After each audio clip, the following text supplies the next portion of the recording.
The lord. దేవునికి మహిమ కలుగును గాక. హల్లెలూయా. దేవుని వాక్యాన్ని విందాం. సామెతల గ్రంథం 3వ అధ్యాయం 1 నుండి 10 వచనాలు.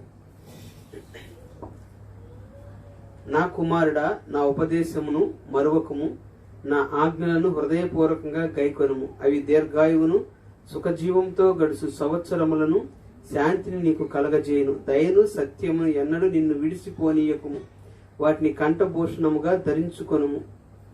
నీ హృదయమును పలక మీద వాటిని రాసుకొనుము. అప్పుడు దేవుని దృష్టి యందును మానవుని దృష్టి యందును నీవు దయనుంది మంచివాడు అనిపించుకొందువు. నీ స్వబుద్ధిని ఆధారం చేసుకొనక నీ పూర్ణ హృదయంతో యెహోవా యందు నమ్మిక ఉంచుము. నీ ప్రవర్తన అంతటి యందు ఆయన అధికారమునకు ఒప్పుకొనుము. అప్పుడు ఆయన నీ త్రోవలను సరళం చేయును. నేను జ్ఞాని గదా అని నీవు అనుకొనవద్దు. యెహోవా యందు భయభక్తి కలిగి చెడుతనము విడిచిపెట్టుము. అప్పుడు నీ దేహమునకు ఆరోగ్యం, నీ ఎముకలకు సత్తువ కలుగును.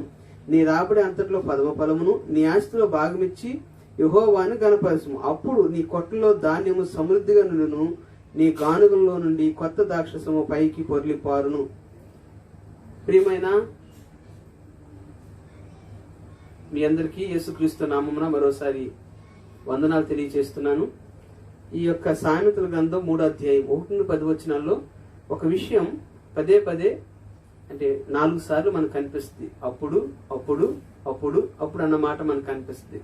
ఎప్పుడు అని మనం ధ్యానం చేస్తే ఇక్కడ నీ హృదయమని పలక మీద వాటిని రాసుకోను. అప్పుడు దేవుని దృష్టి యందును మానవుని దృష్టి యందు నీవు మంచివాడు అనిపించుకుందువు. అంటే ఒక వ్యక్తి ఎప్పుడు మంచివాడు అనిపించుకుంటాడు? దేవుని దృష్టిలోను మానవుని దృష్టిలోను. కొంతమంది చూస్తే దేవుని దృష్టిలో మంచివారు అనిపించుకుంటారు, కానీ మానవుని దృష్టికి వచ్చేసరికి ఆ వ్యక్తి మంచివాడు కాదు అంటారు. కొంతమంది ఏమో మరి మనుషుల దృష్టిలో మంచివాళ్ళే, కానీ దేవుని దృష్టికి వచ్చేసరికి వారు క్రియలు సరిగ్గా ఉండవు. కానీ దేవుని వాక్యం సెలవిస్తుంది చదవబడిన లేఖనంలో, అప్పుడు మానవుని దృష్టి ఎందును దేవుని దృష్టి ఎందును నీవు మంచివాడు అనిపించుకుందువు అని దేవుని వాక్యం సెలవిస్తుంది. బైబిల్లో మనం చూస్తే ఇద్దరు వ్యక్తులు, పాత నిబంధనలో ఒకరు, కొత్త నిబంధనలో ఒకరు, దేవుని దయందును మానవుని దయందును మంచివారు అనిపించుకున్నారు. సమూయేలుని మనం చూస్తే సమూయేలు దేవుని దయలో మనుషుల దయలో వర్ధిల్లిన మాట మనం చూస్తాం. సమూయేలు దేవుని దయలో మనుషుల దయలో వర్ధిల్లాడు. ఎలా వర్ధిల్లాడు? సమూయేలు ఎవరు అంటే వాళ్ళ అమ్మ దేవుని సన్నిధికి వచ్చి మరి ఆమెకి పిల్లలు లేని కారణాన్ని మొక్కుబడి చేసి ఇంచుమించు 3 సంవత్సరాల పాటు మరి సమూయేలుని పెంచి ఆ తర్వాత తీసుకెళ్లి దేవాలయంలో విడిచిపెట్టింది.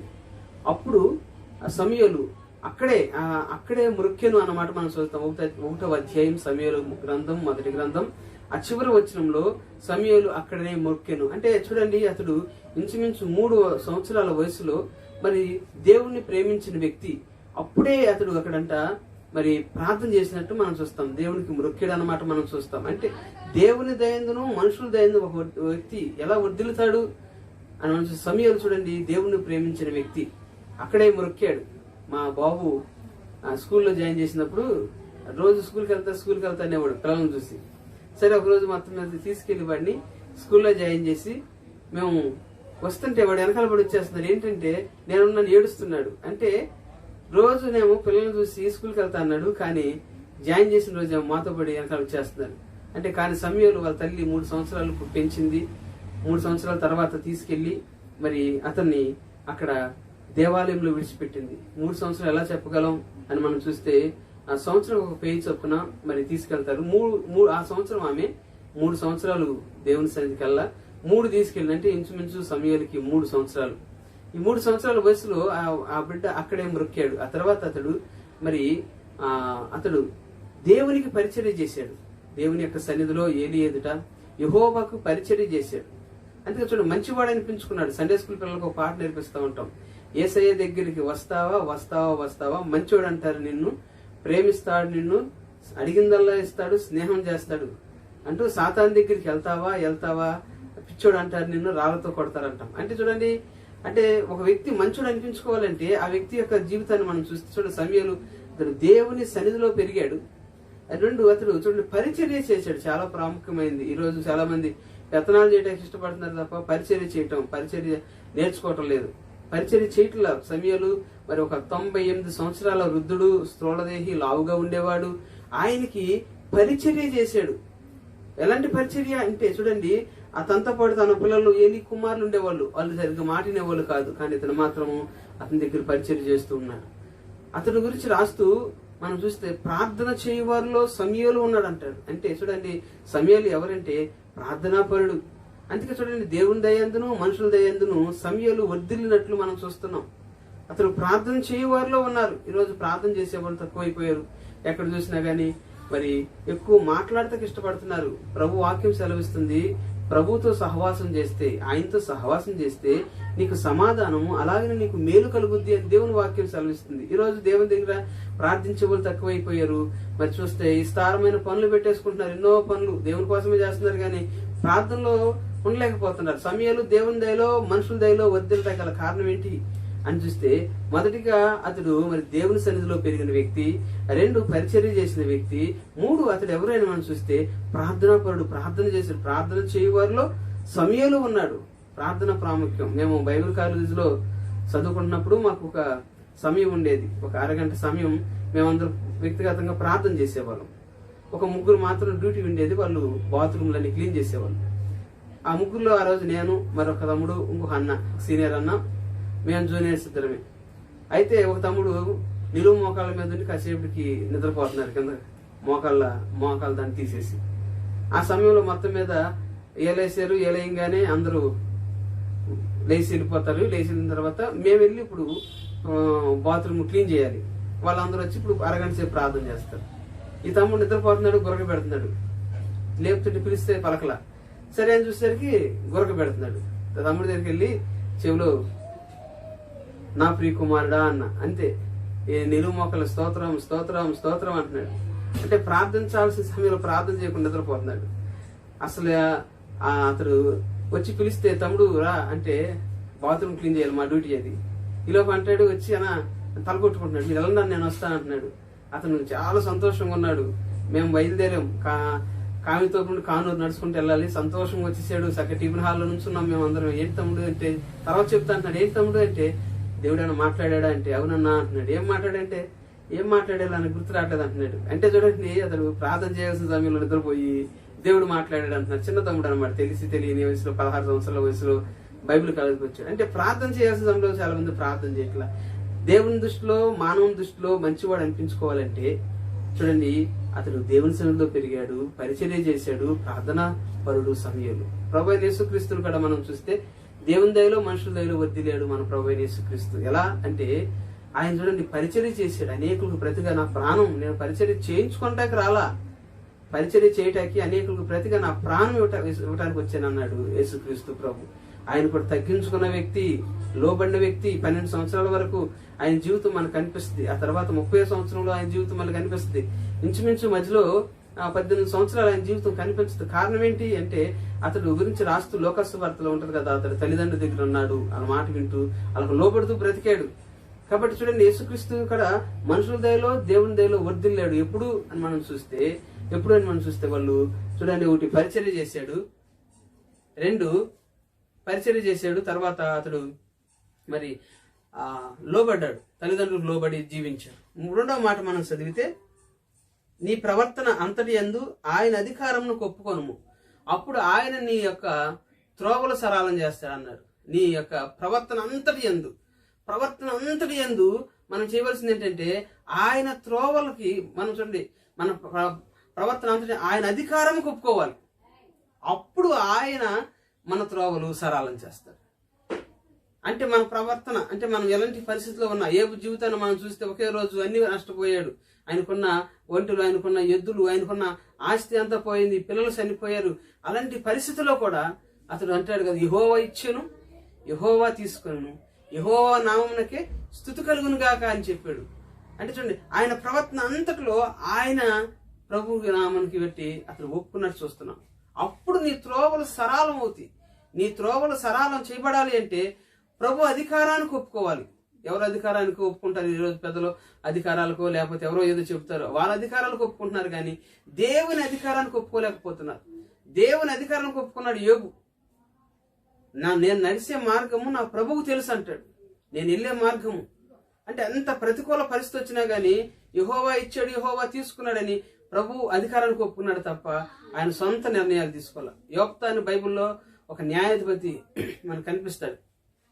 అతడు మరి జన్మ సరైనది కాదు, పుట్టుక సరైనది కాదు. ఆ తర్వాత అతను పెరిగిన విధానం అల్లర్జనుల మధ్య పెరిగాడు. ఒకనొక రోజు తన దేశం నుండి కొంతమంది ప్రజలు వచ్చి మాకు సహాయం చేయమంటే అతడు ఎలుతూ దేవుని సన్నిధికి యెహోవా సన్నిధిలో సంగతి అంతే తెలియజెప్పానంటాడు. సంగతి అంతే తెలియజెప్పాడు. కారణం ఏంటి అంటే అతడు దేవుని యందు భయభక్తి గలవాడు. యెహోవా సన్నిధిలో సంగతి అంతే తెలియజెప్పాడు. అందుకే చూడండి విజయం ఆయనకు వచ్చినట్టు మనం చూస్తున్నాం. మన ప్రవర్తన అంతటిలో ప్రభు అధికారానికి ఒప్పుకో. నీ పరిస్థితి ఎలా ఉన్నా, ఒకవేళ ఆర్థిక పరిస్థితులా, అనారోగ్య పరిస్థితులా, ఒకవేళ ప్రతికూలమైన పరిస్థితులా, ఆ ప్రతికూలమైన పరిస్థితిలో కూడా ప్రభు అధికారానికి ఒప్పుకో. ప్రభు నీ యొక్క త్రోవలు సరళం చేస్తాడు. అవి ఒకవేళ ఎత్తుగా ఉన్నాయా అయినా గానీ అవి నువ్వు ఎక్కలేని పరిస్థితి అయినా ప్రభు అధికారానికి ఒప్పుకో. వాటిని సదును చేస్తాడు. పల్లవ ఉన్న పరిస్థితులు వాటిని ఏం చేస్తాడు? ప్రభు పూరుస్తాడు. అంటే చూడండి మన పరిస్థితిని ఎలా ఉన్నా అది అలాంటి పరిస్థితులు కూడా ప్రభు అధికారానికి ఒప్పుకోవాలి. ప్రభు అధికారానికి ఒప్పుకుంటే ప్రభు ఏం చేస్తాడు? మన త్రోవలు సరళం చేస్తాడు. రెండవ మాట. మూడో మాట మనం చూస్తే చూడండి అక్కడే ఉంటుంది చూడండి. యెహోవా యందు భయభక్తులు కలిగి చెడుతనం విడిచిపెట్టుము, అప్పుడు నీ దేహమునకు ఆరోగ్యము, నీ ఎముకలకు సత్తువ కలుగును. అంటే మనకు ఆరోగ్యం కలగాలంటే ఏం చేయాలి? ఈరోజు ఆరోగ్యం కలగాలని చాలా మరి మనిషి చాలా వ్యాయామం చేస్తున్నాడు ఆరోగ్యాలు రావాలని. మరి చాలా ఆహార పదార్థాలు కూడా చాలా మరి అతను తింటున్నారు. కానీ ప్రభు వాక్యం సెలవిస్తుంది అలా చేస్తే మంచిదే. శరీర సంబంధమైన సాధకం కొంచెం మటుకే ప్రయోజనం. దైవభక్తి ఇప్పుడు జీవం విషయంలోనూ రాబో జీవం విషయంలో కూడా అదెంతో వాగ్దానంతో కూడినది. దేవుని వాక్యం ఏం సెలవిస్తుంది? దేవుని యందు భయభక్తులు కలిగి చెడుతనమును విడిచిపెట్టు, అప్పుడు నీ దేహమునకు ఆరోగ్యం, నీ ఎముకలకు మరి పుష్టి. నీకు ఆరోగ్యం రావాలంటే, నీకు మరి నీ శరీరానికి మంచి ఆరోగ్యం ఉండాలంటే దేవుని యందు భయభక్తులు కలగాలి. భక్తుడు దావీదు అంటాడు 38వ కీర్తనలో, నా పాపమును బట్టి నా ఎముకల్లో స్వస్థత లేదంటాడు, నా పాపమును బట్టి నాకు ఆరోగ్యం లేదంటాడు. ఈరోజు పాపమే మనిషిని ఏం చేస్తుందంటే ఆరోగ్యం లేకుండా చేస్తుంది. చూడండి చాలా మంది చిన్న చిన్న వయసులోనే చాలా ప్రతికూల పరిస్థితిలోకి వెళ్ళిపోతున్నారు. చూడండి ఇక్కడ ఏమంటున్నాడంటే యెహోవా యందు భయభక్తులు కలిగి చెడుతనము విడిచిపెట్టేసేయి. చెడుతనము, ఈరోజు మనిషిని చెడుతనం ఏం చేస్తుందంటే ఆ మనిషిని సంహరిస్తుంది. మనిషిని బైబిల్లో మనం చూస్తాం, యోధా కుమారుడు అతడు చెడ్డవారైనందున అతడు యెహోవా అతన్ని మొత్తాడు. కారణం ఏంటంటే అతని క్రియలు సరైనవి కాదు, అందుకని అతడు చనిపోయాడు. అబ్షాలోం అతని క్రియలు సరైనవి కాదు, భయభక్తులు కలిగి జీవించిన వాడు కాదు, అందుకని అతని యొక్క మరి జీవితంలో మరి సగం వయసులోనే అతడు చనిపోవాల్సిన పరిస్థితి ఏర్పడింది. కాబట్టి ఈ వాక్యం అంటున్న ప్రియమైన వర్లారా, దేవుని వాక్యం సెలవిస్తుంది యెహోవా యందు భయభక్తులు కలిగి చెడుతనము విడిచిపెట్టు, అప్పుడు నీ దేహమునకు ఆరోగ్యం, నీ ఎముకలకు పుష్టి అని దేవుని యొక్క వాక్యం సెలవిస్తుంది. కాబట్టి మనిషికి ఆరోగ్యం కావాలంటే చెడుతనాన్ని విడిచిపెట్టాలి, పాపాన్ని విడిచిపెట్టాలి. పాపం విడిచిపెట్టాలంటే ఎవరి వల్ల కాదు. యేసుక్రీస్తు ప్రభు పరిశుద్ధుడు. ఆయన దగ్గరికి వస్తే ఆయన ఏం చేస్తాడంటే ఆయన పరిశుద్ధమైన జీవితాన్ని నీకు ఇస్తాడు. ప్రభు దగ్గరికి వచ్చి నీ పాపాలు ఒప్పుకుని నీ యొక్క మరి ప్రతికూల పరిస్థితులు ఆయనకి ఒప్పుకుంటే ప్రతికూల పరిస్థితులు ఆయన నీకు ఏం చేస్తాడంటే శాంతిని, సమాధానం, నెమ్మది, ఆరోగ్యం ఇచ్చేవాడు. ఆరోగ్య ప్రదాత ఆయన. యెహోవా రాఫా స్వస్థపరిచేవాడు ఆయన. కాబట్టి దేవుని దగ్గరికి వచ్చి పాపాన్ని ఒప్పుకోవాలి. ఈరోజు చాలా మంది వస్తున్నారు కానీ దేవుని సన్నిధిలో పాపాలు ఒప్పుకోవట్లో విడిచిపెడతా. తన అతిక్రమములను ఒప్పుకున్నవాడు ధన్యుడు. అంత మాత్రం కదా, ఒప్పుకుని విడిచిపెట్టిన వాడు కనికరాన్ని పొందుకుంటాడు. ఒప్పుకున్నారు కానీ విడిచిపెడితే దేవుని కనికరాన్ని పొందుకుంటాడు. దేవునికి మహిమ కలుగును గాక. 3 మాటలు చూసి చిన్నప్పుడు యాడ్ వచ్చేది, లైఫ్ బాయ్ ఎక్కడ ఉందో ఆరోగ్యం అక్కడ ఉందని. కాబట్టి దేవుని యొక్క సన్నిధిలో మనము దేవుని యందు భయభక్తులు కలిగి చెడుతనం విడిచిపెడితే మన దేహమునకు ఆరోగ్యం, ఎముకలకు సత్తువ. చివరి మాట చూస్తే నీ రాబడి అంతట్లో ఫలమును నీ ఆస్తిలో భాగమిచ్చి యెహోవాని గణపరచుము, అప్పుడు నీ కొట్లలో ధాన్యం సమృద్ధిగా ఉండును, నీ గానుగలో నుండి కొత్త ద్రాక్షరసము పైకి పొరలి పారును. అంటే దేవుని యొక్క సన్నిధిలో దేవుని ఆశీర్వాదం పొందాలి అంటే దేవుని వాక్యం సెలవిస్తుంది నీ రాబడి అంతట్లో ఫలం, నీ ఆస్తిలో భాగం, దేవునికి ఒక భాగం.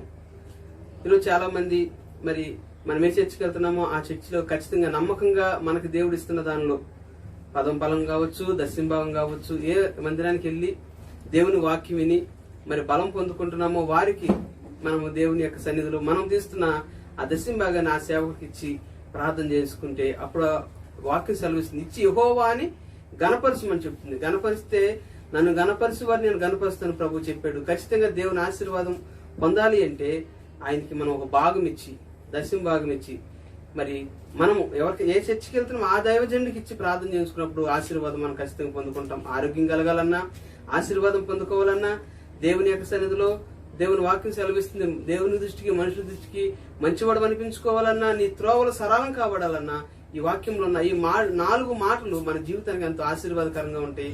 తల్లవంచండి, ప్రార్థన చేసుకుందాం. దయ కలిగిన తండ్రి, పరిశుద్ధుడా, దయగలిగిన దేవా, మహోన్నతుడా, మీకు వందనాలు. ఈ వాక్యం బట్టి మీకు స్తోత్రాలు. అనేకులకు దీవెనకరంగా, ఆశీర్వాదకరంగా ఈ వాక్యం ఉంచండి తండ్రి. మీకు స్తోత్రాలు చెల్లిస్తున్నాం. ప్రతి విషయంలో తోడై ఉండండి. ప్రతి వారికి చక్కటి ఆరోగ్యాలు దయచేయండి, మీ ఆశీర్వాదం దయచేయండి. సమస్త మహిమ మీరు పొందుకోండి. యేసు నామములో ప్రార్థించి వేడుకుంటున్నాం తండ్రి. ఆమేన్, ఆమేన్, ఆమేన్. దేవుడు మిమ్మల్ని దీవించును గాక. ఆమేన్.